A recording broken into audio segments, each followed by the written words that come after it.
Bu süre ahiret inkar qiluvchilarning alomatini bayon qilib turadi.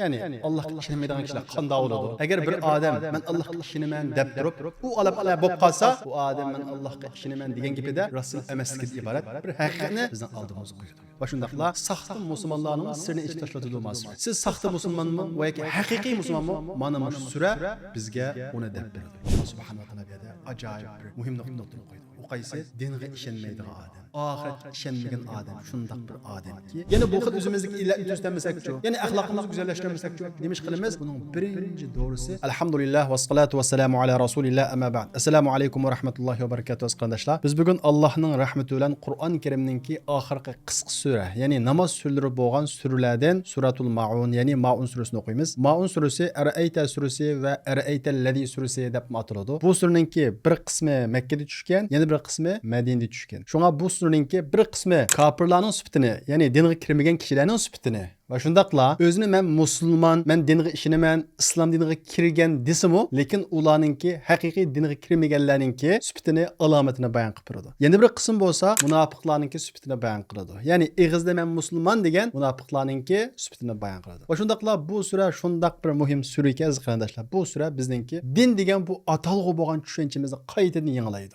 Kalımızga din degen nima? Yani qandaq adamni dindar deymiz degan savol kelsa, nima keladi? Namozni ko'p o'qiydigan, ro'zini ko'p tutadigan, haj qilgan, saqalliq, ayollar bo'lsa hijobliq degan bu xil tasavvur keladi. To'g'ri, ammo bu kamtuk. Bularning hammasi din, lekin hammasi din emas. Shuning uchun bugungi sura, Suratul Maun dinning nima ekanligini, ya'ni dinni umumiy shaklda bizga tushuntirib beradi. Va shundaqla bu sura islom dinininki faqat ibodatdan iborat emas.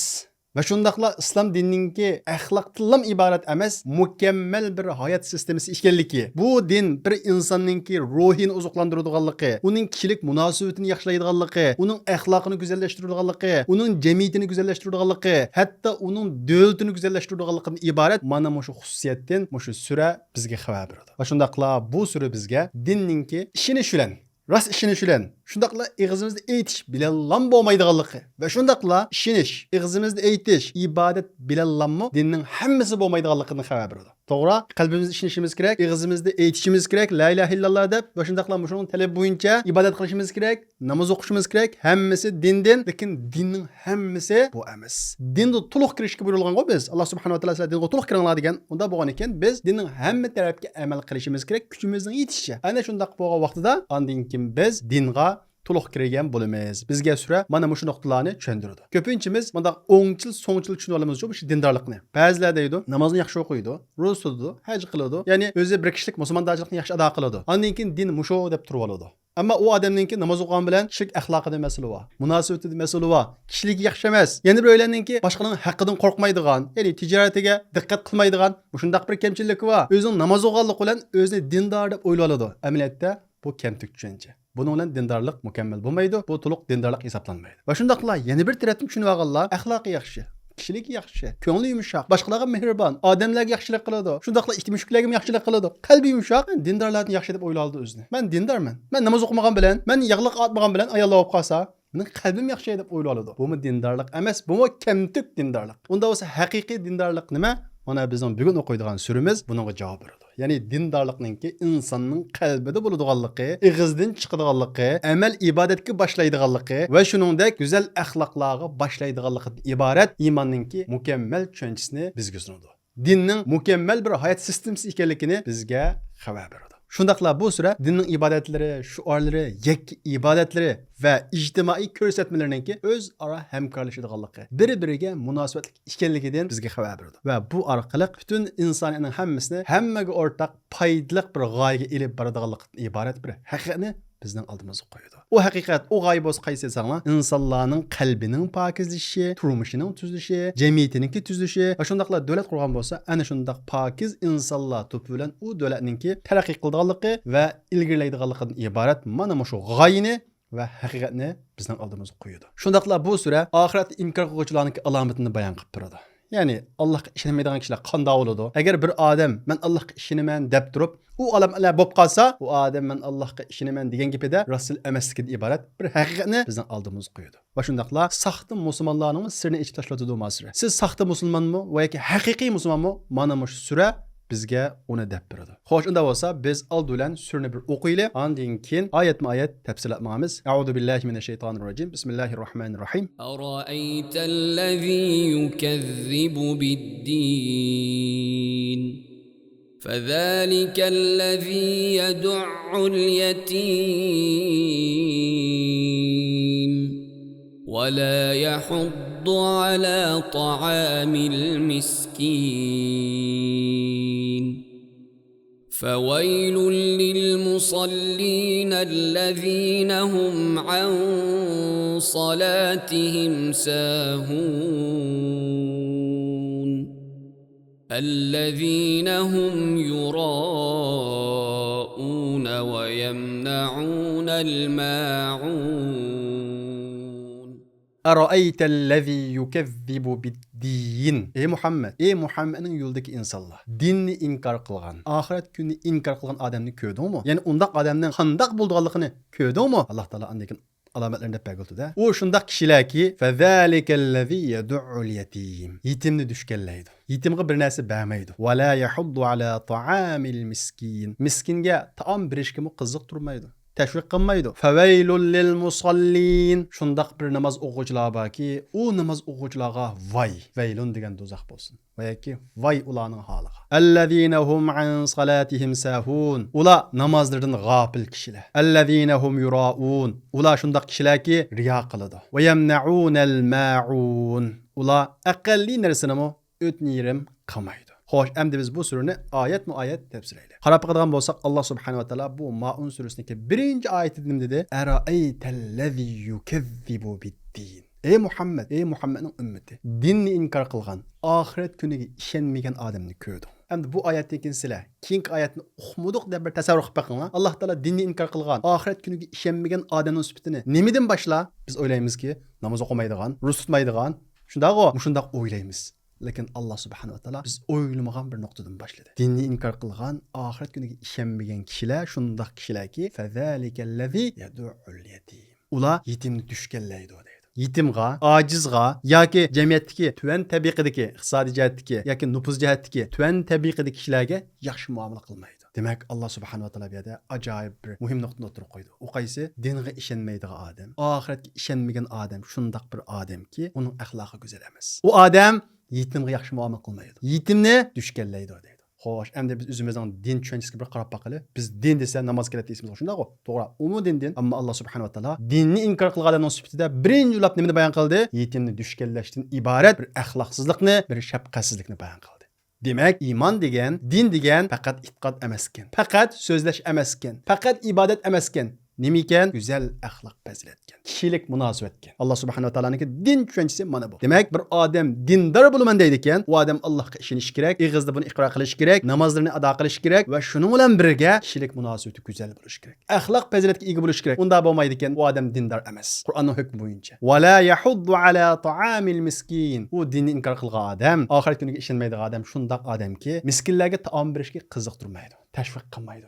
Nima uchun Alloh subhanahu va taolo miskinga tamoq bermaydi demay, miskinlarga tamoq berishga qiziqtirmaydi dedi. Bir odam imkonni bilib qolsa, miskinga taom beradi shundaqmi? Hamda hamma odamningki imkoni bo'lmasligi mumkin. Bu oxiratga ishonmagan odam shunda odamki, pulni bo'lsa-ku bermaydi. Pulni yo'qlab qolsa, o'zidan bir narsa ketmasimi, o'zi qilmasimi, boshqalarga tashviq qilmaydi. Alloh subhanahu va taolo bu oyat orqali oxiratga haqiqiy ishonmagan odamning sifatini nima deb bayon qildi? U odam ana shundoq ma'naviy jihatdan bexil, qalbida rahim yo'q, shafqat yo'q. Ilgirki oyatda ularning moddiy jihatda bexilligini xabar bergan. Ular yetimni dushkallaydi, shundaqmi? Ularga bir narsa bermaydi. Keyingi oyatda miskinlarga taom berishga qiziqtirmaydi deyish orqali ular ma'naviy jihatdan bexil. Boshqalarning birishigimi chidaydi. Xo'sh, endi o'zimizga bir qarab boqaylik. Biz o'zimizni tufan kishilarga qanday muomala qilamiz? Aqallisi oshxona kirsak, bir kutkishiga qanday muomala qilamiz? Ularni tuvan ko'rgan shaklda muomala qilamdik. Demak, biz oxiratga ishonmagan kishilarga o'xshab qoldik degan gap. İnsan özülen teng yoki o'zidan yuqori odamga hurmat qiladi. Ammo bir odamning haqiqiy axloqi o'zidan tuvan odamga bo'lgan kishilik munosabatida namoyon bo'ladi. Mümin ana shundoq o'zidan tuvan, yetim, nupuzi yo'q, igisi yo'q, ana shundoq odamga o'xshash muomala qiladi. Uni dushkallash, uni chekqish, uningga taom bermaslik, u dinga ishonmagan odamning sifati. Ahiret günüge işenmegen adamninki süpüttü. Çünkü dinning ikki xil mansubi berdiki. Birisi islom dini, yana birisi olsa ahiret günü. Ahiret işengen adam, men ma adam yaxshilik qilsam, mani mukofotni men ko'raman degan ma e'tiqodda bo'ladi. Bu sababdan bir odamning mansibiga, o'rniga va yoki nufuziga qarab emas, uni bir Allohning bandi sifatida uning bilan munosabat ilib boradi. Va shundaqla boshqalarga qo'ldan kelish yaxshilik qiladi. Agar yaxshilik qilinmasa, imkoniyati bo'lmasa, boshqalarni qanday qiladi? Tavsiya qiladi, tashviq qiladi. Mümin maddi jihatdan sahiy bo'ladi, ma'naviy jihatdan sahiy bo'ladi. Demak, suraning bu qismi bizga shundaq deydi-ki, kishilar bilan munosabati yaxshi bo'lmagan odamningki, Robb bilan munosabati yaxshi bo'lmaydi. Kishilar bilan ab o'tmagan, ularga yaxshilik qilmagan odamningki, Robb bilan munosabati asla va asla go'zal bo'lmaydi. Uni haqiqiy dindor degili bo'lmaydi. Degandan iborat nihoyat muhim bir uchurni bizga beradi. Ondan keyin Alloh subhanahu va taolo tuyuqsiz qarasak, ya'ni udul qarasak, ilgari ketmagan munosabatsizlik bir oyatni keltirdi. Qaysi? Fawailul lil musallin. Shundaq namoz o'tuvchilarning holiga voy. Endi ilgirki oyatlar bilan munosabati nima? Nima uchun bu bir surada keldi? Chunki oxiratga ishongan odam nima qiladi? Namoz o'qiydi. Namozni haqiqiy mohiyat bilan o'qigan odam yetimni duch kelmaydi. Nimishqa? Çünkü namaz Allah'ın zikri. Bir adam namaz o'qigan vaqtida o'zini men Rabbim bilan pichirlashyapman deb turib o'qiydi. Allohni ko'p eslaydi. Allohni ko'p eslagan odam igisi yo'q, yetimni qanday qilmaydi? Duch kelmaydi. Ojizni tuvan ko'maydi. Miskinlarga taom berishga qiziq turmay qolmaydi. Demak, bu yerda shundaq bir ushur borki, namozni mohiyati bilan tushunib turib o'qish, o bizni go'zal axloq fazilatga yetaklaydi. Namoz axloqning omonatchisi, axloqning qo'g'dug'uchisi degan iborat bir tushunchani ola olamiz bu yerda. Shunga Alloh subhanahu va taolo kishilik munosabat axloqni bayon qilib qo'ygandan keyin lam shundaq namoz o'quvchilarning holiga voyki deb namozni gapini qildi. Chunki namoz ana shundaq kishilik munosabatimizga, axloqimizga ta'sir ko'rsatadi. Shunga Alloh subhanahu va taolo innas solata tanha anil fahsha'i val munkar. Haqiqatan namoz yomon ishlardan va xato ishlardan cheklaydi deydi. Agar o namazimiz bizni xato ishlardan cheklayanmasa, go'zal axloq fazilatga undiyanmasa, u vaqtda bu namoz qanday namoz bo'ladi? Fawailul lil musallin. Holiga voy bo'lgan namoz bo'ladi. Bundaq namoz o'qigan odamningki holiga voy. Namoz o'qiydi, axloqi sat. Namoz o'qiydi, yetimni duch kellaydi. Namoz o'qiydi, boshqalarni tuvan ko'radi. Namoz o'qiydi, kishilik munosabatda tabiiy qarab muomala qiladi. Namoz o'qiydi, boshqalarning haqqini yeb oladi. Namoz o'qiydi, yolg'on aytadi. Ya'ni axloqi go'zal emas. Kishilik munosabati go'zal emas, sahiy emas, moddiy jihatda olsun, ma'naviy jihatda olsun. Bexil, mana shundaq turib namoz o'qigan bo'lsa bir odam undaq bir namoz o'quvchining holiga voy deydi Alloh subhanahu va taolo. Va shundaqla holiga voy bo'lgan namoz o'quvchilar kimlar desanglar, bular munofiqlar. Ya'ni qalbidan haqiqiy iymon etmagan, oxiratga haqiqiy turda ishonmagan kishilar. Ig'izda ishongan kishilar. Kishilarni ko'rsin va yoki jamiyatdan qilib qolmaydi, bular namoz o'qiydi, ammo ular qanda allazina hum fi solatihim sahun. Ular namozdan g'ofil ular. Namozi bilak, o'zi bilak. Namoz o'qiydi, qarasak musulmoncha. Musulmonmi desak, kishilik munosabati musulmoncha emas. Gap so'zlari musulmoncha emas, axloqi musulmoncha emas. Ular namozdan g'ofil kishilar. Ya'ni namozi ayrim, o'zi ayrim. Namoz o'qigan vaqtida jasdi namoz o'qiydi, ruhi namoz o'qimaydi. Fikri namoz o'qimaydi, qalbi namoz o'qimaydi. Ular namoz o'qiydi, lekin namozni turg'izmaydi ular. Namoz bilan axloqining munosabati uzilib ketgan kishilar, mana mush kishilar namozdan g'ofil kishilar. Namozi uni go'zal axloqqa undimagan g'ofil kishilar. Mana mushundaq namoz o'quvchilarning ahvoliga voy deydi Alloh subhanahu va taolo. Va shundaqla bu turdagi kishilarga riyo qiladi. Namoz o'qisin, yaxshilik qilsin, chiqim qilsin, zakatini bersin, nima ish qilsin, boshqalarga ko'z qilish uchun, ko'rsatish uchun qiladi. O'ylab boqinglar. Bu turdagi kishilar qanday kishilar ekan? Dinga haqiqiy ishonmagan, oxirat kuniga ishonmagan kishilar Alloh subhanahu va taolo qilgan ibodatni Allohga emas kimga qildi ekan? Insonga qildi ekan. Insonni ko'rsini uchun qildi ekan. Ammo insonga qilishga tegishli bo'lgan go'zal axloqni ular qilmaydi ekan.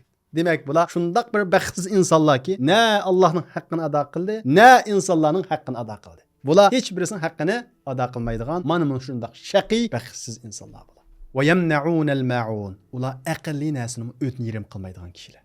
Ular namoz o'qiydi, Allohga duo qiladi, nihoyat taqvoda ko'nadi, lekin aqlli kichik bir narsani boshqalar oriyasi bo'lsa, unga bermaydi. Buni Alloh subhanahu va taolo deydi. Haqiqiy namoz o'quvchi, haqiqiy oxirat kunga ishongan kishi shundaq bir kishiki, u o'z namozini mohiyatan o'qiydi va shundaqla u o'z aro boshqalar bilan hamkorlashadi. Boshqalar yordamga ehtiyoji bo'lganda unga yordam qiladi. Bir odam namoz o'qib bir kishilik musulmon bo'laman, boshqalar o'landi, tirlamdi, korim yo'q deb yashasa, u haqiqiy dindor bo'lmaydi. U haqiqiy namoz o'quvchi hisoblanmaydi. Bu holiga voy bo'lgan namoz o'quvchi.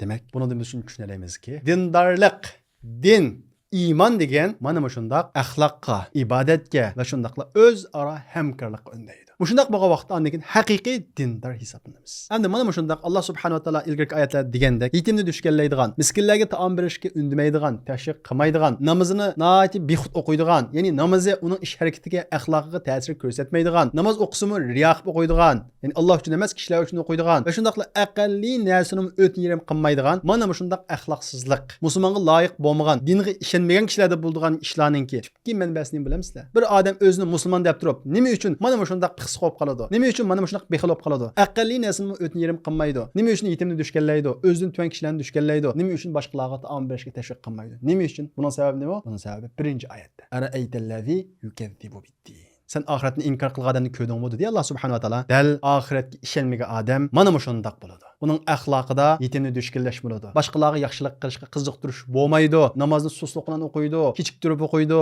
o'rinliq o'qiydi, g'ofil o'qiydi. Namoz uning axloqiga ta'sir ko'rsatmaydi. Biz shu xulosa qila olamizki, e'tiqod, iymon, islom dini shundoq bir dinki, u bizning eng avval qalbimizga kiradi. Qalbimizda uni qabul qilamiz. Ondan keyin bu bizning ig'zimizga chiqadi. Ondan keyin ibodatimizga ta'sir ko'rsatadi. Ondan keyin ish harakatimizga ta'sir ko'rsatadi. Iymon xuddi bir uruqqa o'xshaydi. Alloh subhanahu va taolo daraxtga o'xshaydi ya. Dal shunga o'xshash bir uruqlab qalbimizga tikiladi. Ondan keyin bu yerdan bu shox chiqaradi, ibodatlarga o'xshash. Ondan keyin meva beradi, go'zal axloq fazilatlarga o'xshash. Mana shu iymon darxi bilan biz islom diniga kirgan bo'lamiz. Agar bu iymon darxi uruq tikilib qalbimizdan qolib qolsa, bu iymon darxi hisoblanmaydi. Uruq tikildi, shayxi chiqdi, ibodat bor, ammo mevasi yo'q, ya'ni go'zal axloqi yo'q. Yana bu to'liq islom dini deb atalmaydi. Unda bo'lsa bu surda deyilgandek ig'zimizda musulmon ammo haqiqiy musulmon bo'lmagan, kishilik axloqimiz go'zal bo'lmagan, namozni sus o'qiydigan, namozimiz bilan ish harakatimiz, go'zal axloqimiz bilak-bilak boshqa bo'lgan, ya'ni namozimiz ish harakatimizdan g'ofil, bexud mana shundoq o'qilgan holatdagi musulmonlikqa tushib qolmasligimiz uchun biz nima qilishimiz kerak? Oxiratga bo'lgan iymonimizni cho'nqurlashtirishimiz kerak. Bu vaqtda o'ylashimiz kerak. O'limning haqiqat ekanligini unutmasligimiz kerak. Hamda oxiratga bo'lgan iymonimiz bor, lekin yana susluq bo'lsa-chu, yana bu xil o'zimizdagi illatni tuzatmasak-chu, yana axloqimizni go'zallashtirmasak-chu, nima qilamiz? Buning birinchi doğrusi yolg'iz ibodat qilish. Xilvatda ibodat qilish. Xilvatdagi ibodatning eng ulug'i bo'lsa, xilvatda namoz o'qish. Xilvatda namoz o'qishning eng ulug'i bo'lsa, kechada tahajjud namoz o'qish. Kechadagi tahajjud namozining ana shunda xususiyati borki, u bizning iymonimizni kuchlantiradi. Bu bizning oxiratga bo'lgan iymonimizni mustahkam tutadi. Bu bizning axloqimizga ta'sir ko'rsatadi. Biz kechilik namozni mohiyati bilan o'qisak, bu namoz bizning axloqimizga ta'sir ko'rsatadi. Ixlosimizga ta'sir ko'rsatadi. Biz kechilik namozni ixlos bilan insonlar uchun emas, faqat va faqat yolg'iz Allohga o'g'anligimiz uchun xilvatda bu xil ixlos bizning ish harakatimizga, axloqimizga ta'sir ko'rsatadi. Shunga Alloh subhanahu va taolo payg'ambarimiz Muhammad alayhisolamga ikkinchi qatim muhit tushgan vaqtda nimaga buyurgan? Kechada namoz o'qishga buyurgan. Esimizda bo'lsin, kechada namoz o'qish bir musulmonniki yolg'iz ibodatlar emas, u axloq qo'rg'oni. U uningki kishilik munosabatini yaxshilashniki eng muhim turtkilik omili. Unda bo'lsa, bugungi surninki muhim nuqtalari birinchidan haqiqiy iymon va dindorlik deganimiz aqida, qo'shilgan ibodat, qo'shilgan axloq. Mush 3 narsa bilan haqiqiy dindorlik bo'ladi. Tushundingmi mana? Ikkinchisi, bugungi surda shuni tushunalamizki, din deganlik insonning haqqini berish, Allohning haqqini berish deganlik. Bir odam Allohning haqqini berib, insonning haqqini bermadimi? Bu odam dindor emas. Bir odam insonlarning haqqini berdi, ya'ni go'zal axloq bilan muomala qildi. Lekin Allohning haqqini bermadimi? Ibodatlarni ado qilmadimi? Bu odam ya'ni dindor emas. Din demak Allohning haqqi qo'shilgan insonning haqqi. Mana kallamızda aniq qilib oldi. Ondan keyin uchinchisi bugungi surdan oldigan muhim nuqta namozimizni mohiyati bilan o'qishning naqadar muhimligi. Chunki g'aflatda o'qilgan namozniki bizning axloqimizga, harakatimizga ta'sir ko'rsatmaydiganligi. Haqiqiy mohiyati bilan o'qilgan namozniki, ya'ni Alloh uchun o'qilgan namozniki bizning axloqimizga ta'sir ko'rsatadiganligini ko'ralaymiz. To'rtinchisi moddiy va ma'naviy bexillikning qutulishning naqadar muhim ekanligini ko'ralaymiz. Va shundaqla buningki dinga ishongan haqiqiy musulmonning alomati ekanligini ko'ralaymiz.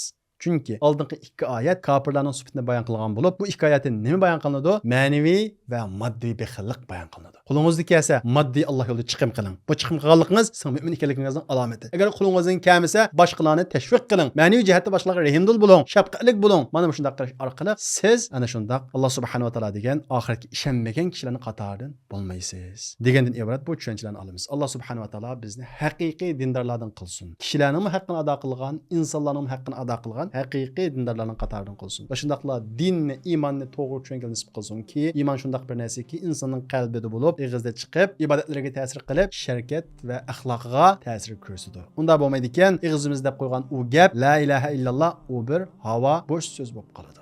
Alloh subhanahu va taolo hammamizni haqiqiy dindorlarning qatoridan qilsin.